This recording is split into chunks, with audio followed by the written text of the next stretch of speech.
This has been a goal of mine basically since the day that we got out here. Last year I was already dreaming of doing this, and this was my initial attempt here, but I'm going to take all this up, use this same area to re-level the ground, and start from scratch.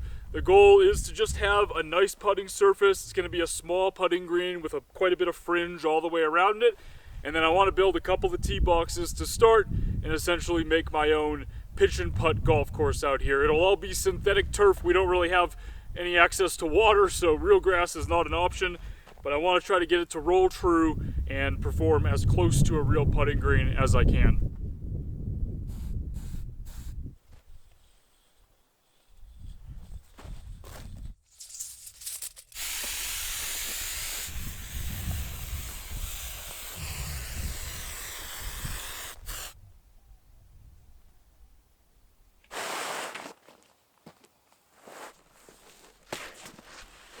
This turf actually came from Shannon's mom's house in San Francisco.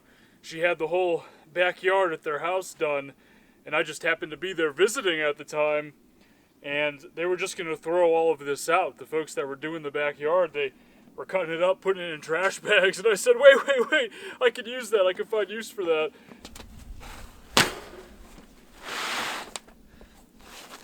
Fortunately, Shannon's mom was able to actually bring it out to us when she came to visit last fall.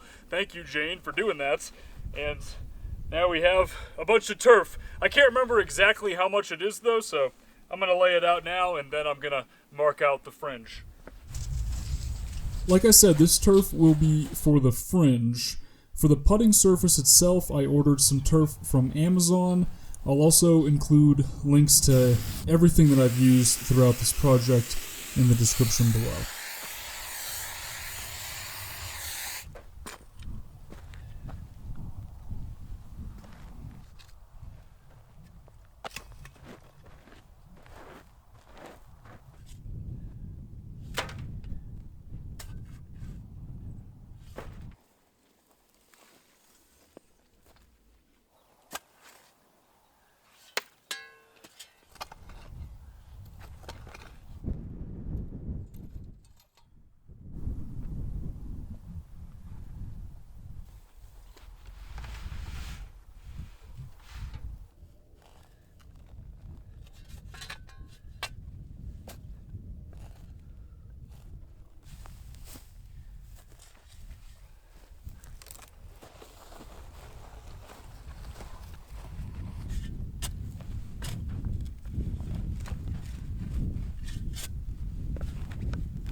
pretty excited about the sand trap, but it's really just kind of just a little something extra, I guess you could say. I really just needed somewhere to pull dirt from so that I could then pile it up over here and try to level it out as best I can. Our property slants pretty, not super dramatically, but I guess gradually downhill from the south to the north. And as much as I want to channel my inner Pete Dye in terms of course design, having a green that every single ball that lands on it just rolls off the back and into the sand trap doesn't sound super fun. I gotta do whatever I can to try to get it as level as possible.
So I'm going to try to use concrete to keep the cup in place.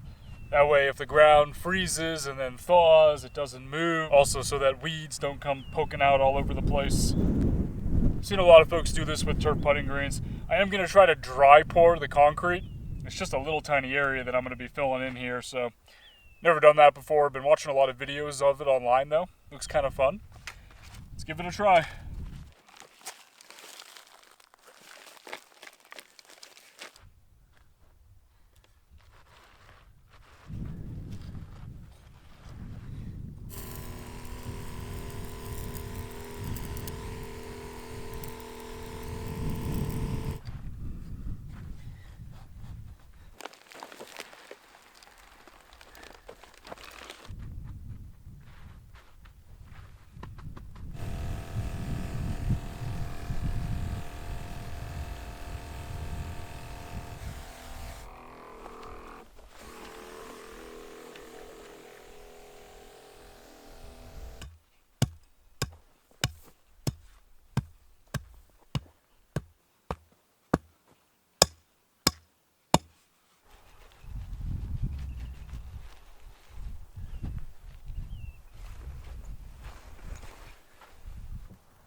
I didn't expect dry pouring the concrete like that to work as well as it did.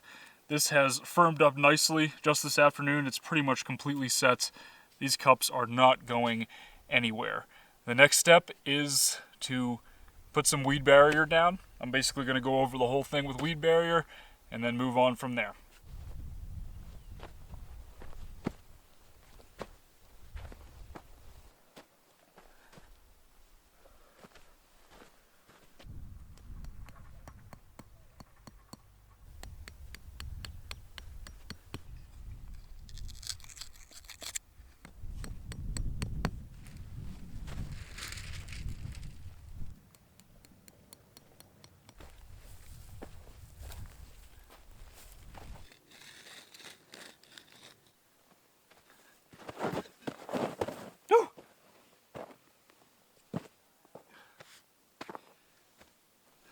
That was graceful.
So at this point the green is getting pretty level, but it's still nowhere close to finished.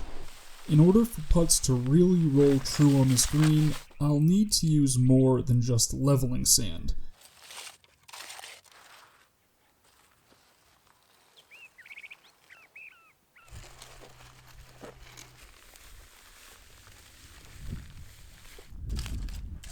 For this, I have a secret weapon. Many of the professional synthetic turf installers use a polypropylene base to get the turf as level as possible. Of course, they charge an arm and a leg for their synthetic base. I decided to use Brock paver base panels, which are essentially the same material. They can be found at the big box hardware stores and make the process of achieving a truly level green substantially more forgiving.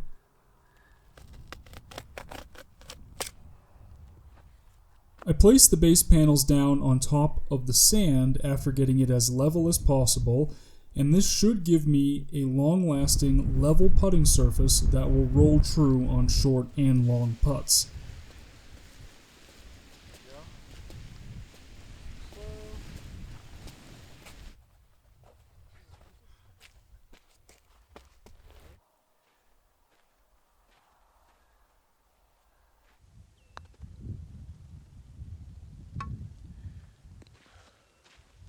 It's kind of rolling true for the most part. You know, there's some of the creases are still there, and I think it's going to take quite a few more days in direct sunlight. Unfortunately, it's just kind of cloudy today, but I'm also going to get some infill on, at least 1 to 2 pounds per square foot, so that should help weigh it down and flatten it out a little bit.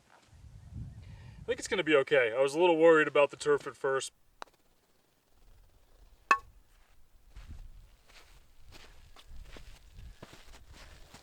There are a couple of zones that are kind of sinking in a little bit. I want there to be some breaks, obviously. I like that it's going a little left to right over here and right to left going in this direction. But there's a couple spots that I want to pull this turf up and just get a little bit more sand under there for support, just to kind of flatten it out a tiny bit more. And then from there, we'll be installing the fringe turf.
it turns out bunker rakes are pretty expensive. They're not the cheapest thing, but I found this cool contraption on Amazon where it like attaches to the end of your club like this. It makes a little bunker rake. It was like 15 bucks, super cheap. Let's see if it works.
This has got to be one of the most satisfying things to do, like ever. It's amazing how the turf just absorbs all the sand. Like, where does it even go? It's so cool.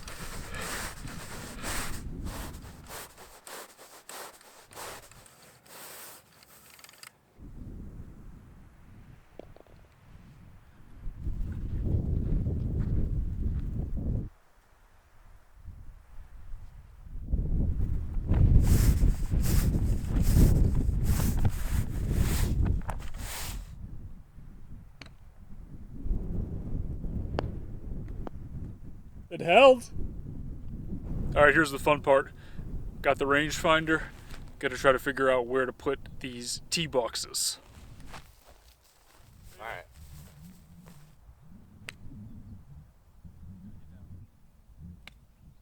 That could be it. Get down. This one must have landed like here. And just kicked. But here's the I think these are the best shots here. It's just catching that. I don't know whose ball was who. It was on that. Sure.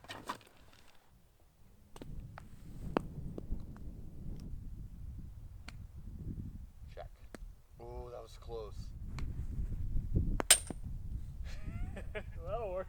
Best shot of the day. That was a pretty fun evening. One of my friends came by, Alan, he's a golfer, and I kind of just wanted to have him and I just go around this thing and just shoot at it from all different angles. 30-yard shots, 40-yard shots, 20-yard shots, different types of wedges, 60 degrees, 56, 52, whatever, everything that we had. And we were just trying different types of shots just to kind of see how it receives them and how it reacts to different distances and whatnot. The verdict is that it does really well with putting and short chipping. It can hold those shots pretty well, and then the putts roll true. It's great for practicing that. The bunker works really well as well, all those sand shots.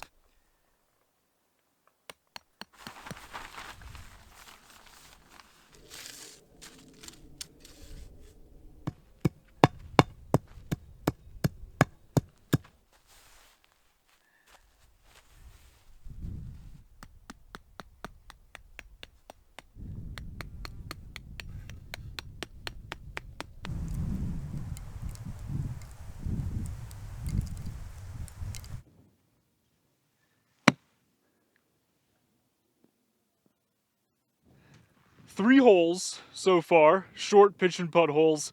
One of them is about 30 yards, this one. The other one's about 20, and then there's one that actually goes out to 40 yards.